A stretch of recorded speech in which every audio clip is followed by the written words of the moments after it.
사람 키를 훌쩍 넘는 육중한 철제 선반들 층층마다 상품이 가득 담겨 있습니다.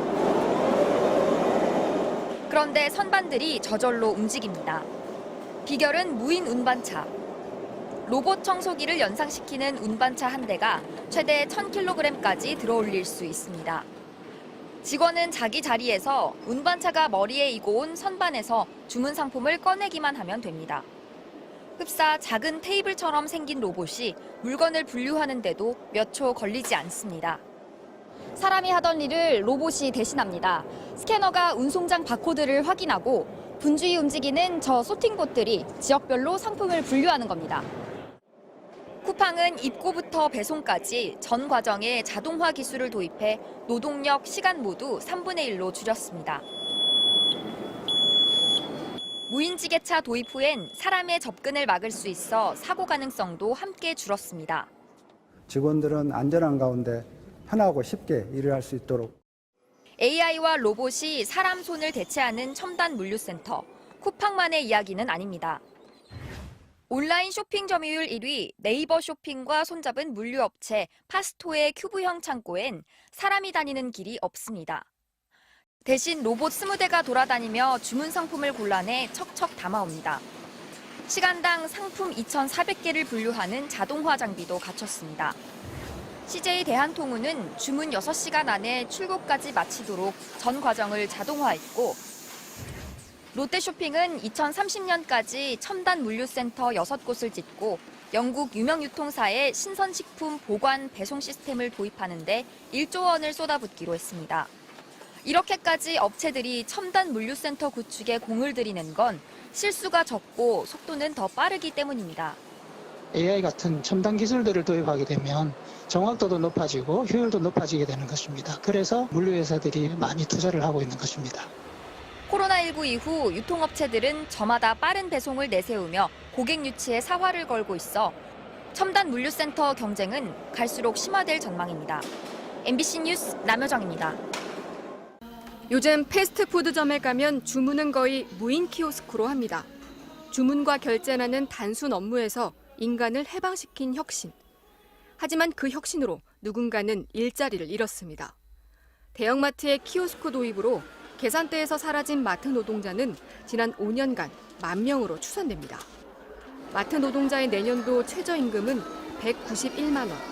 반면 키오스크 한 대의 한 달 대여료는 평균 5만 원입니다. 키오스크는 24시간 일을 시켜도 되고 코로나에 감염될 우려도 없습니다. 기업 입장에서는 사람을 고용할 이유가 없는 겁니다. 제조업 강국인 한국은 이미 인구 대비 로봇 수가 세계 1위입니다. 2위 일본, 3위 독일보다 거의 2배 가까이 많습니다. 우리보다 기술력이 뛰어난데도 독일의 로봇 수가 적은 건 국가 차원에서 일자리를 지키기 위해 일부러 속도 조절을 했기 때문입니다. 하지만 한국은 브레이크가 없습니다. 한국은행 조사 결과 대면 서비스업 가운데 자동화 가능성이 높은 직업군은 3년 만에 취업자가 10.8% 감소했습니다. 국내 취업자의 43%가 인공지능으로 대체할 수 있는 고위험군 종사자라는 연구 결과도 있습니다. 이런 추세가 계속되면 어떻게 될까? 구매력 있는 노동자가 사라지면 상품을 만들어도 팔 시장이 없어집니다. 자본주의 경제 자체가 위협받는 겁니다. 일론 머스크가 로봇 출시를 예고하면서 기본소득 얘기를 꺼낸 것도 그 때문입니다. 시장이 사라지면 자기의 혁신이 먹힐 곳도 사라집니다. It is at the foundation it is labor. That's why I think long term that there will need to be universal basic income. 하지만 인류는 아직 노동하지 않은 인간, 노동 없는 소득을 경험해 본 적이 없습니다. 어느 나라도 이것을 해본 적이 없기 때문에 자칫 잘못하면 디스토피아로 갈 수도 있어요. 이거는 실험이거든요, 실험. 굉장히 정밀하고 치밀하게 접근해야 될 이슈인 것 같아요. 우리는 아직 로봇을 맞이할 준비가 돼 있지 않습니다. 로봇을 피할 수는 없지만 속도를 늦추며 준비할 시간을 벌 수는 있습니다. MBC 뉴스 김유미입니다.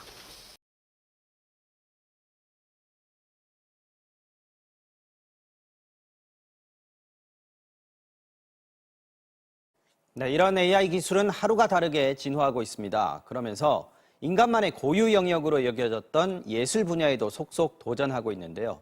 세상에 없던 음악, 생각과 상징이 응축된 시도 순식간에 뚝딱 만들어냅니다. 과연 AI는 어디까지 인간을 대체할 수 있을까요? 우리는 시를 쓴 이가 신이 아니라는 걸 알고 나서도 그 시에 감동할 수 있을까요? 또 이런 질문에 AI는 어떤 답을 내놓을까요? 이어서 김성현 기자입니다.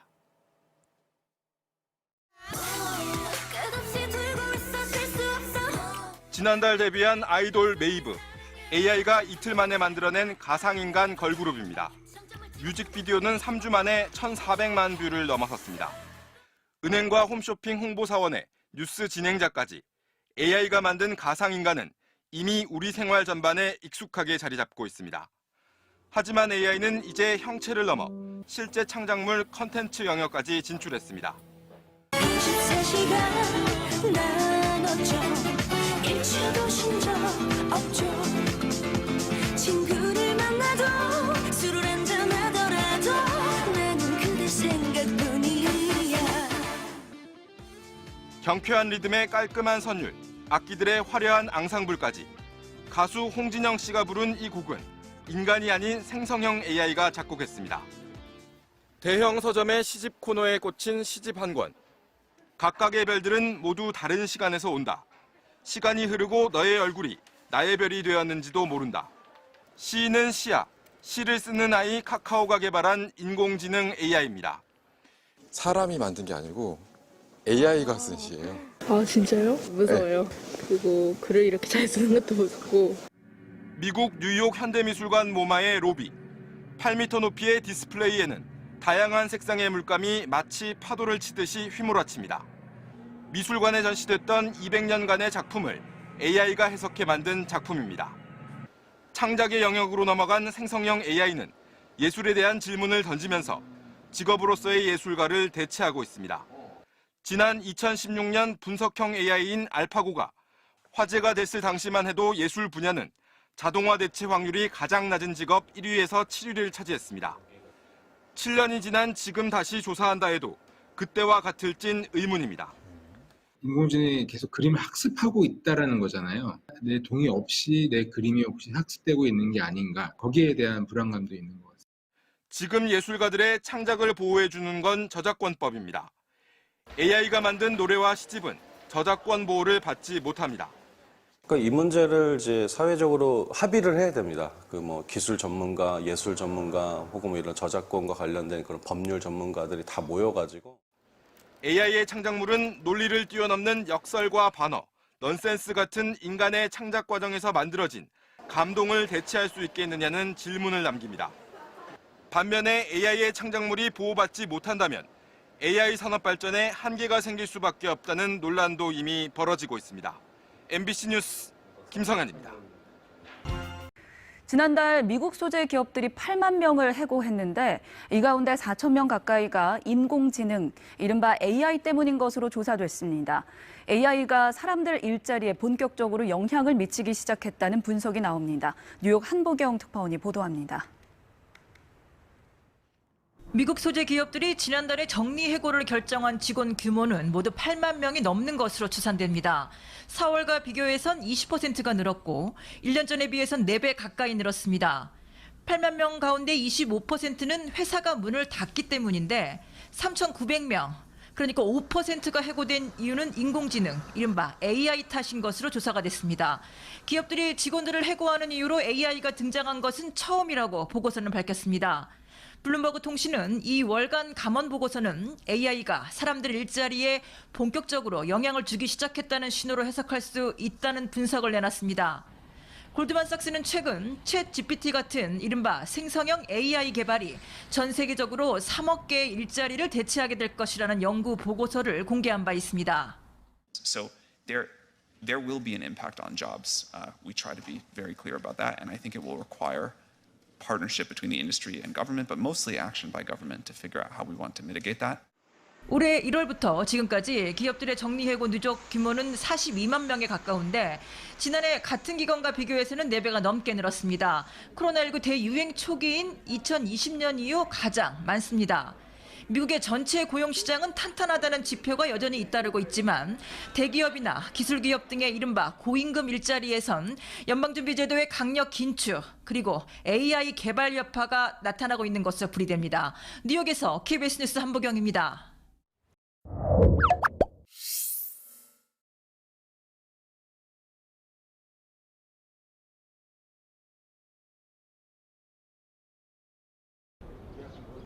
국민연금으로 생활할 수 있을까요?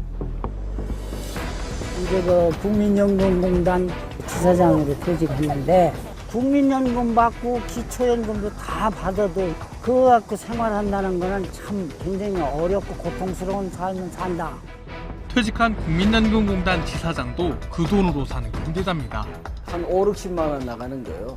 그건 뭐 무조건 내야 되니까 그게 제일 부담이 되고.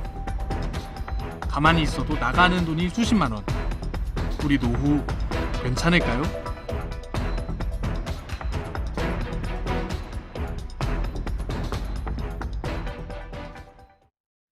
(40만 5천 원) 정도 국민연금을 받는 수급자가 기초연금이 12만 원 정도 받는다 이거요. 그럼 그 65만 원을 가지고 생계를 유지해야 된다는 얘기가 돼요. 양씨 할아버지의 월 소득은 80여만 원. 최저 생계비의 79% 수준입니다. 월세, 공과금 포함해서 40만 원이죠. 머리라든가 목욕, 생활필수품 이런 거 구입했는데도 한 돈 10만 원 가져야 된다. 당뇨, 디스크 30만 원을 버는 거예요. 그리고 의료비가 굉장히 많이 필요하다, 노인들한테는. 식비는커녕 집세, 병원비 등 내고 나면 남는 게 없죠. 에어컨 아마 7월 말하고 8월 달 이게 하면은 한 12만 원 나올걸요. 폭염 탓에 오래된 에어컨을 틀었더니 전기세가 10만 원이 넘습니다. 27만 원인가 그렇게. 기초연금 못 받지. 어느 번 집 팔아가지고 조금 남은 돈 그 예금해놓고 조금 있고 하니까 안 되더라고. 해당이 안 돼. 96세 어머니와 함께 사는 남씨 할아버지의 월 소득은 47만 원. 최저 생계비의 27%밖에 안 됩니다. 목동에 있는 집을 팔았어요. 한 2억 한 5천 남은 거 이제 은행에 갖다 넣어놓고 뭐 이렇게 했는데 12년 동안 야구명 까먹었으니까 뭐 이제 얼마 안 남았지 뭐. 연금으로는 도저히 살 수 없어 집을 팔고 남은 돈을 씁니다. 고정비가 하여튼 자원 한 5, 60만 원 나가는 거예요. 식생활 하는 데만 한 50만 원 드는 것 같아요. 이 세금 아닌 세금, 경조사비가 한 달에 한 20, 30만 원씩 나간다고. 그런 게 상당히 문제가 돼. 결혼 추구이금 5만 원. 상가집 조의금 5만 원. 집에 가만 들어앉아 있으면 뭐 되는데 그게 그래 뭐 사람이 뭐 죽은 거하고 비슷한 거지 뭐 그런 데도 안 나가고 하면 늙어가지고. 기본적인 사회생활에도 생각보다 많은 돈이 들어갑니다. 지난해 경제협력개발기구가 발표한 한국의 노인 빈곤율 60.2%. 압도적인 1위입니다. 뭐 대통령을 비롯해서 모든 사람들이 거기에 대한 대책을 써야 된다고. 지금 태어난 애들이 짐 떠안거나 그때 가서 못 받는다 그러면 그 무슨 꼬라지나 난리가 날 텐데. 저 소득 대체율은 반드시 50% 선을 유지해야 된다 이렇게 보는 거예요. 할아버지는 자식 손자의 노후가 걱정됩니다.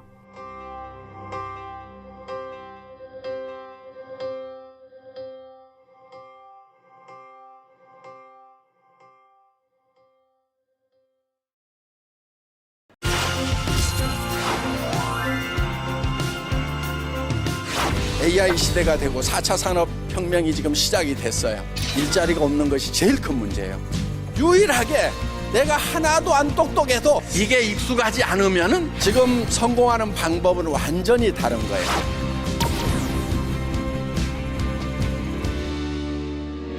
AI 시대가 되고 4차 산업혁명이 지금 시작이 됐어요. 일자리가 없는 것이 제일 큰 문제예요. 네트워크 마케팅은 정말 싸고 좋은 제품만 취급한다고 하면은 엄청난 사람들의 일자리를 만들어줄 수가 있다 하는 거예요. 저희가 GSGS 전략에서 글로벌 소싱, 글로벌 세일즈 전략, 전 세계에서 가장 좋고 싼 제품을 구매를 해서 애터미 판매망을 통해서 전 세계에다가 판매를 하는 거예요. 그 비즈니스를 누가 하게 되냐면 여러분들이 하게 되는 거예요.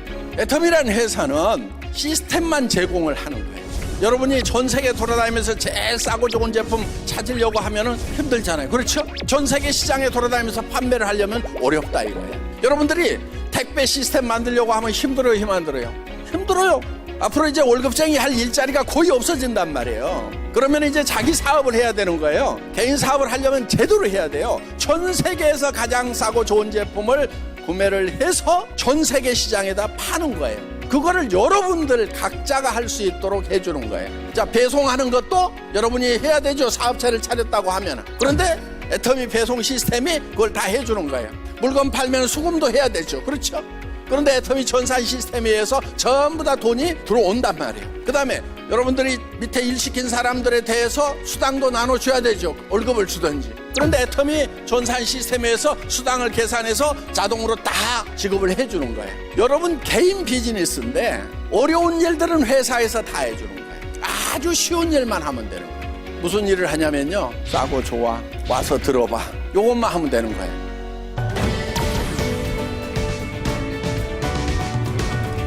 지금 여러분들이 새로운 비즈니스다 보니까 좀 익숙하지 않을 수가 있어요. 그래서 어렵다고 얘기해요. 어려운 거 하나도 없어요. 그냥 익숙하지 않을 뿐이에요. 애터미 제품 싸고 좋다. 그냥 얘기만 하면 돼요. 세미나 한번 가보자. 그러면 사업자 만들어져요. 어려워요? 쉬워요? 쉬워요.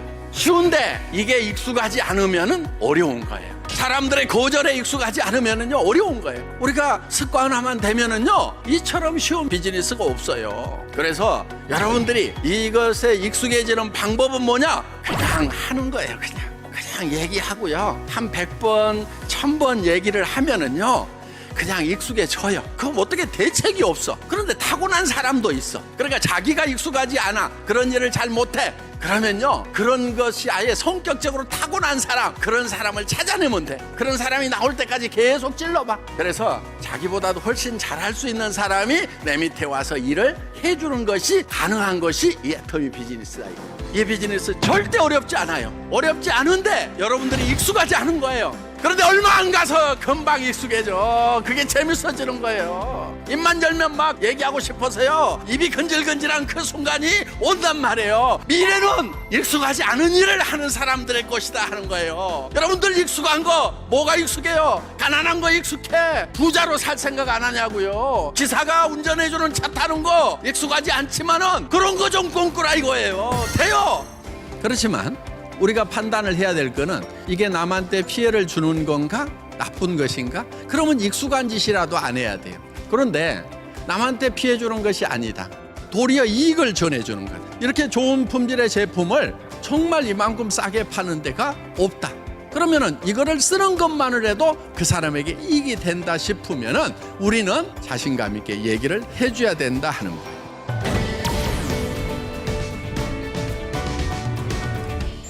그리고 한 가지 더 중요한 게 있어요. 보통 조직에서는요 똑똑한 사람 밑에 조금 덜 똑똑한 사람이 있게 돼 있어요. 그렇죠? 덜 똑똑한 사람 밑에 똑똑한 사람 넣어놓으면 견뎌요? 못 견뎌요?